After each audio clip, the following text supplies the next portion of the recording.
Hi,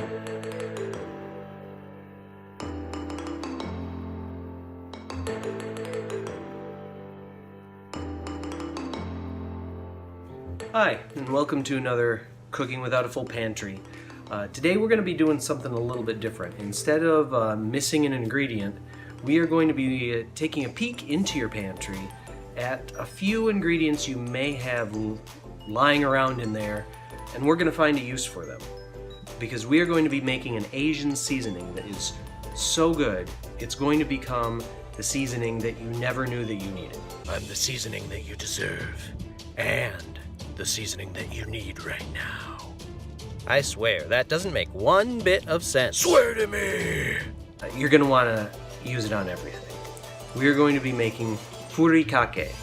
It's a Japanese condiment, and it's so good on rice, so good on ramen, on any kind of noodle, on so many things. Once you try it, you're going to want to try it on everything.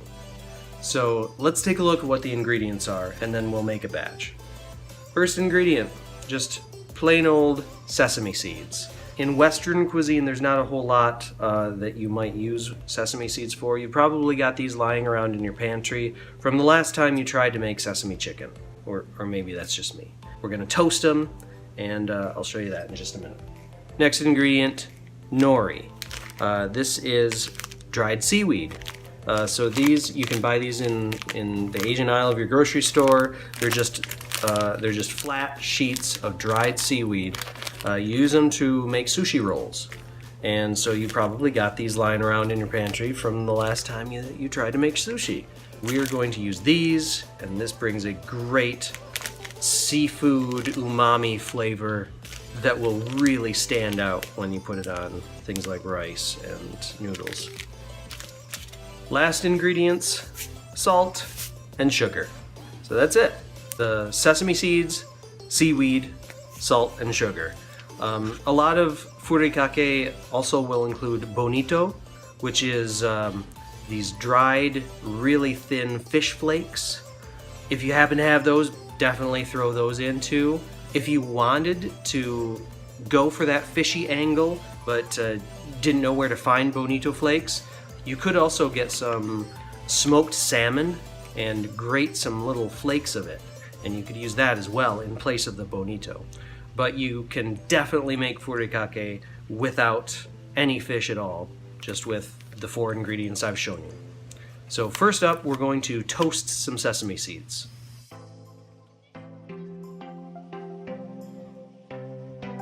Alright, we're going to start with the sesame seeds here. We're going to use half a cup of the sesame seeds. That was almost the entire jar I've got here. If you've got a little bit more or a little bit less, that's fine. As long as it's somewhere around half a cup. The quantities in this recipe are not super important, just as long as you're in the ballpark. We've got a pan on the burner here, medium-high heat. We're just going to pour the sesame seeds right in there. Stir them around. And we're going to roast them in this pan here. They'll smell that nutty sesame seed type smell. And they'll also start to pop. They kind of like when you're popping popcorn. It's just very tiny pops because they're very tiny seeds. Now you can do this with either the white or the black sesame seeds. Either one will work fine in furikake. But roasting the seeds is definitely an important part of bringing out the flavor that you want in this seasoning. You aren't going to achieve the same amazing flavor combination that you would without toasting these seeds. And it's super easy, so it's really not worth skipping this step. We're starting to get a little bit of popping and a little bit of browning. I can definitely smell the difference now, so we're getting really close. It's only been maybe 3 or 4 minutes.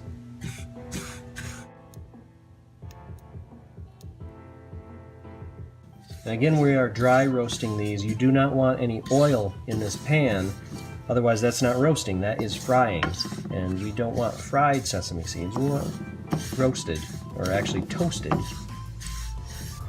That's a nice color on them now, and a nice smell too. It's a bit like the smell of popcorn, just obviously a little bit more sesame seed-like. So we're going to take these off the heat now. and we're going to pour them into a bowl.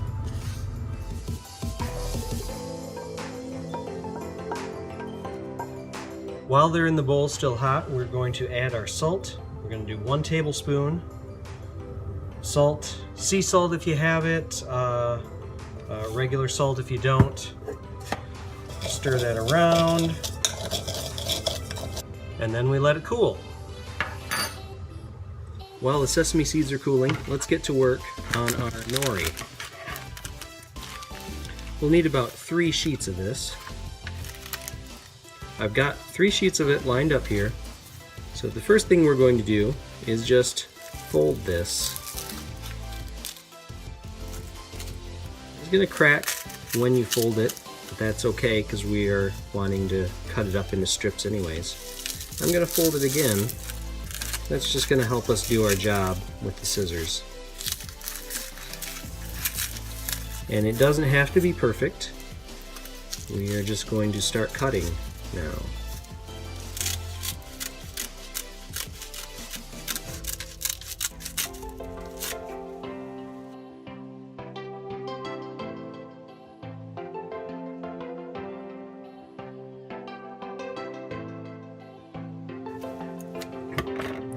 Now that I've kind of got it cut into strips, I'm just going to grab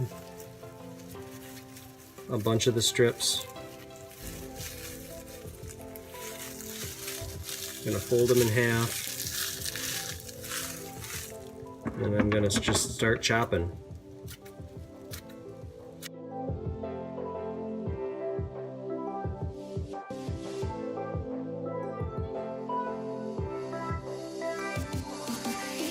By now, our sesame seeds should have cooled. Now we can add our nori seaweed right into the bowl and mix it around a bit. And we're also going to, at this point, add 1 teaspoon of sugar.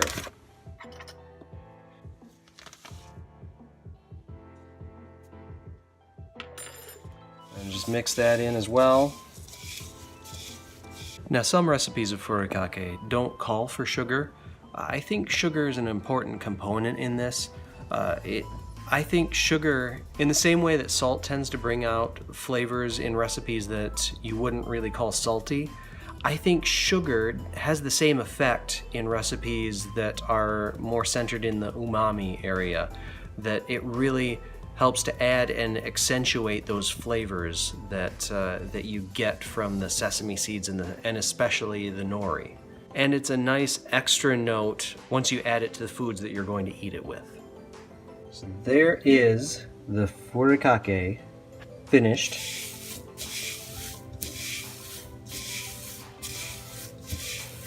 This is a recipe that's very flexible with quantities.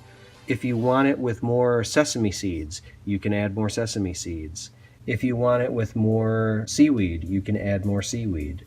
If you want the bonito flakes in there, you can find those and add those. Or like I said, you can grate some smoked salmon in there or something like that. Find an Asian store and go there. They will have tons of different varieties of this. And just looking at and sampling some of the varieties of this stuff will really get your mind going on what you can do with this.